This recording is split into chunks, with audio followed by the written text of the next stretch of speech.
I have been a member of the International Kenpo Karate Association since 1981, and I consider myself very fortunate to have been able to study directly with Mr. Parker. And in the 5 years prior, as well as the 5 years after Mr. Parker's death, I spent numerous hours traveling and visiting other high-ranking Ed Parker black belts because I was curious to see how Mr. Parker had touched them and how he helped them to develop their art. I have taught many seminars across the world, including Europe, but I have also operated my own chain of karate studios in California for approximately 30 years now. That experience has given me an incredible insight into the difficulties that most students experience as they are attempting to learn this fascinating art. I am not trying to alter Mr. Parker's system. I am trying to perfect what I have been taught.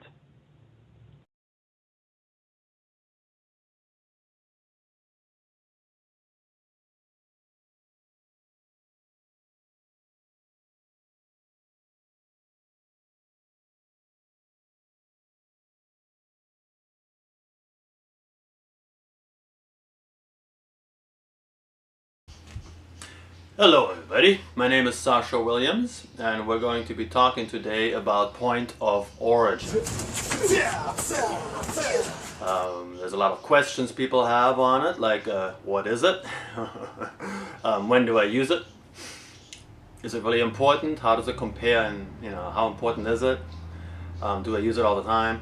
So we're going to answer those questions. Because Kenpo is based on point of origin. We're going to be talking about a couple of other concepts that actually very closely relate to this, like sequential flow of action, for example, or economy of motion, or the concept of major moves and minor moves, right? Borrowing force. And these are all concepts that are very important in Kenpo Karate. And they very closely relate to point of origin. Without those other concepts, point of origin wouldn't exist. And there's more. Path of least resistance, reverse motion, that's an important one. Point of origin and reverse motion go hand in hand. We're going to explain more why and how. But these concepts need to be looked at as a unit, because they can't really exist separately, and they don't even make sense separately. One concept either gives birth to another or relies on another. For example, point of origin relies and absolutely requires the usage of body alignment together with backup mass. And again, I'm going to explain exactly what I mean, but I want you to be aware of what we're actually going to be, what we're going to be talking about here. Actually, it's not just point of origin by itself, because when you do that, you don't get the full definition of it. You don't understand how it affects everything else that you do in Kenpo. And I'm going to unequivocally state that every self-defense technique in Kenpo employs point of origin when done correctly. As a matter of fact, the whole reason why we have so many different strikes, I mean, look at just the hand strikes, from punches to hand swords and heel palms and claws and middle knuckle fists and reverse hand swords and oddly shaped things that you wonder why you use them. Forearm strikes, why strike with a forearm? Well, you do it because of point of origin. Point of origin dictates what you can do the fastest. That's one way you can think about it. The whole reason for using point of origin is so that way you can outspeed your opponent. That's one thing. It is so that way you're fast enough to make your blocks work. That's very important. And it's also so we can create a sequence of action that's very rapid. And again, we're going to talk about that, and that kind of goes into the subject of sequential flow of action, and that's why they're related. Okay? So now, in its most basic form, what point of origin means is that you don't chamber your weapon. Right? In other words, if I do a outward hand sword, if I have to first, let's say I start with my hand hanging on the side, if I have to first raise my hand to my left shoulder, so now I have a good, angle from which I can do my outward hand sword, well, that's two actions. right? I have to first bring my arm up, and then I have to, now I can execute the strike. That's 2 actions, and that's slower than if I went right from point of origin. So if my hand is hanging down here by the side, I probably won't do an outward hand sword because I'm not in a good starting position for that, and it would take me too long to do it. Okay? From this position, like a lifting back, not whop, coming right up, well, that would work, all right? If there's a target, right? If there's a target. So we have to consider that, of course, as well. You know, you can't use point of origin and be ignorant of targets, right? We're going to assume, for the sake of this video, that you guys that are watching it, you understand you're going to strike vital targets like you learned. It could be anything from the side of the neck to the throat, to the chin, to the eyes, to the bridge of the nose, to the solar plexus, to the back of the knee, to the elbows, to all the targets that you are learning about in your techniques, right? You need them all. And you need all those strikes. Because if you don't have them all, there will be many situations in which you cannot employ point of origin. And that means you're going to be slower.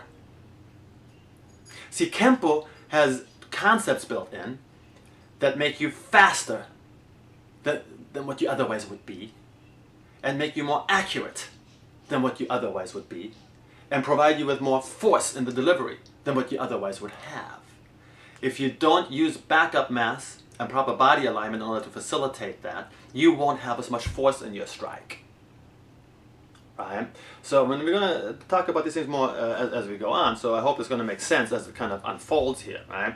So now, let's look at a couple of scenarios. Like this right here. Okay? With your, let's say you just executed a right inward hammer fist, or a raking hammer fist like to maybe to the bridge of the opponent's nose, or maybe it was a hammer fist to his temple or his jaw hinge or something like that, right? And you want to continue with another strike. Well, rather than retracting, what many self-defense techniques in Kenpo show us, that we can follow through with the strike. After we make contact, we don't stop, we don't retract, we follow through, continue on, but we loop it back. Not the elbow, just the fist.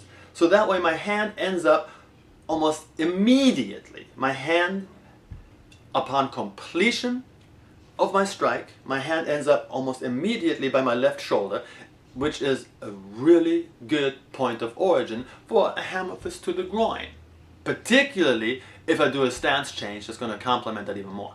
And if you look right here in the situation, look at how much travel there is now from that fist down to the groin strike.